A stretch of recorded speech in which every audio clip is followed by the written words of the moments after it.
मिनाल के बाबा का भी एक्सीडेंट वही लोग कराते जो अली के पेरेंट्स का भी एक्सीडेंट कराते। तो यहाँ पे जब मिनाल को मालूम होता है कि उनके अब्बा अब्बू गुजर गए और वो अफसोस करती है कि काश मैं वो गाड़ी ले ही ना होती और अब्बू हमारे साथ होते।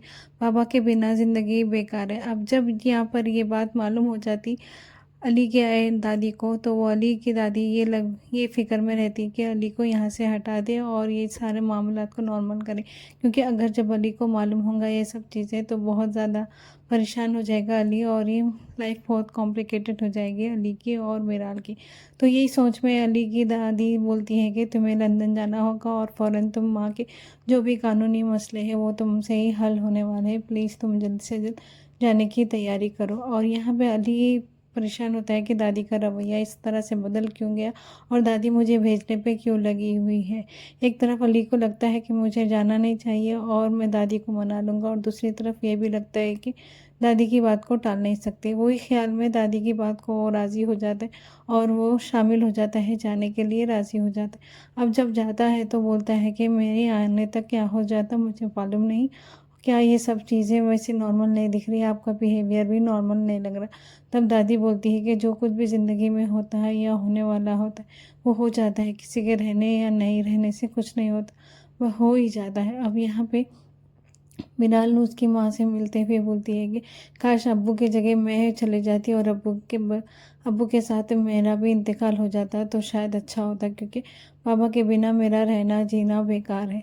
तो यहीं पर उनके माँ भी बोलती है कि अतिया कि तुम अगर चले जाओगी या तुम्हारा कुछ हो जाता है तो मैं किसके भरोसे जीऊँगी। यहाँ हम ज़्यादा होते हैं माँ बेटी और इसी अफसोस में होते हैं कि क्या हो गया है, क्यों नहीं हो गया। बाबा का भी एक्सीडेंट हुआ है, मेरा भी हो जाता। तो अब यहाँ पे कुछ टाइम के बाद मालूम होता कि ये अली के ही लोग हैं जो एक्सीडेंट करवाए हैं, क्योंकि वो चाहते हैं कि अली की जितने भी सराउंडिंग में लोग हैं वो सब ख़राब हो जाए, उनकी लाइफ ख़राब हो जाए। तो इस तरह से चलते रहती लाइफ। और जब यहाँ पे मालूम हो जाता कि अली के पेरेंट्स का भी इसी तरह से एक्सीडेंट हो गया।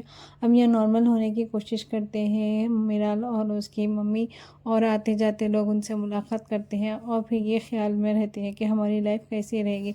और जब अली यहाँ से जाते, जब इन लोग की सारा बंदोबस्त करके जाते हैं कि सारा जो कुछ भी उनके बीच में है, जो भी प्रॉब्लम्स है, एक हेल्पर रख देते हैं, ऑफिस के भी सारे मसले ख़त्म कर देते हैं।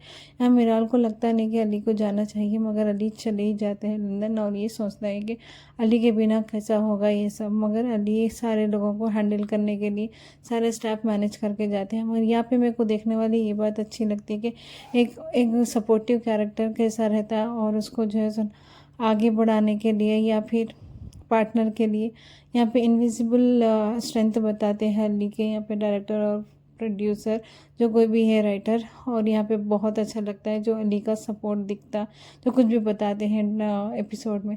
अब यहाँ पे अली को लगता नहीं कि यह सब ठीक होगा और वो जैसा जैसा तर्क के चली जाता है, लेकिन अली की दादी को लगता है कि मुझे जाके अतिया से मिलना चाहिए।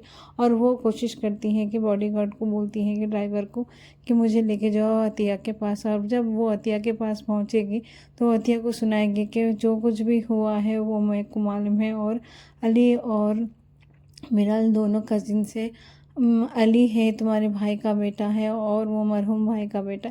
लेकिन अतिया यहाँ पर मानने को राज़ी नहीं है और ये सोचती है कि उनकी माँ ने ही ये साजिश की है, अहमद को मार दिया और यहाँ पे मिराल के पीछे लगी हुई है। क्यों ना आप छोड़ देते हमारे को, हमारी ज़िंदगियों को छोड़ दिए, हमें अकेला छोड़ दे प्लीज़ बोल के वो रिक्वेस्ट करती है अली की दादी को। लेकिन अली की दादी यहाँ पे ये बोलती है कि वो अली मोहब्बत करता है मिराल से और वो जी नहीं सकता। पर वो बोलती है कि अली को दूर रखे, अपने बेटे को मेरी बेटी से दूर रखे, क्योंकि ये मैं नहीं चाहती कि कभी भी आपका साया मेरी बेटी की ज़िंदगी पे पड़े। अब इस तरह से चलते रहेगी लाइफ। और यहाँ पर देखने वाली ये बात अच्छी लगती है कि ना अली की दादी अली के लिए कुछ भी कर सकती है। वो राज़ी हो जाती है अली के लिए, अपनी बेटी के घर को जाने के लिए, अली के लिए हाथ भी मांगती है और पैर भी, माफ़ी भी मांगती। लेकिन अब अली के लिए क्या अली की दादी की चुप्पी चुप रहेगी या फिर मीराल की माँ और कुछ भी करके दोनों को अलग करने की कोशिश करेगी। आपको कैसा लगता है ड्रामा? अब ये डायरेक्टर को ऐसा लगता है कि अगर ये डायरेक्टली अली की स्टोरी और मीराल की स्टोरी बताएंगे तो क्या होगा, इस वजह से वो थर्ड एक्टर को इंट्रोड्यूस करते हैं, जिसके वजह से वो समझ जाते हैं उन दोनों के बीच की दोस्ती, ये सब बताते हैं और अली को दूर करने की कोशिश करते, उन दोनों की केमिस्ट्री को बताते डायरेक्टर और राइटर। और फिर अली जब वापस आएंगे जब तक चीज़ें बहुत ख़राब हो जाएंगी और अली फिर वो चेज़ करेगा मीराल को और अली की दादी परेशान होगी। इस तरह से सिलसिला चलता रहेगा। यहाँ पे मुझे अली जो है फ़िरोज़ खान, उनकी एक्टिंग बहुत अच्छी लगी। थोड़ी सी यहाँ पे अली की जो पुप्पू है अतिया, वो थोड़ा सा ओवर एक्टिंग दिख रही थी। मामा मामा जो बोल रहे थे वो कुछ समझ में नहीं आ रहा था। और यहाँ पे ना बहुत ज़्यादा स्ट्रॉन्ग और मतलब बैलेंस कैरेक्टर अली की दादी का दिखा था, जो बहुत ज़्यादा मतलब बैलेंस लेके चले, कहाँ पे क्या बोलना है, ये बहुत अच्छा लगा था। अलबत्ता मेरे को मीराल जो है वो थोड़ा सा ओवर एक्टिंग दिख रही थी। और ज़्यादा ओवर एक्टिंग के अलावा भी पिछले 3 एपिसोड्स में मैंने देखा और किया है कि बार बार वो किसी ना किसी को हक कर रही थी, किसी ना किसी को कंसोल कर रही थी।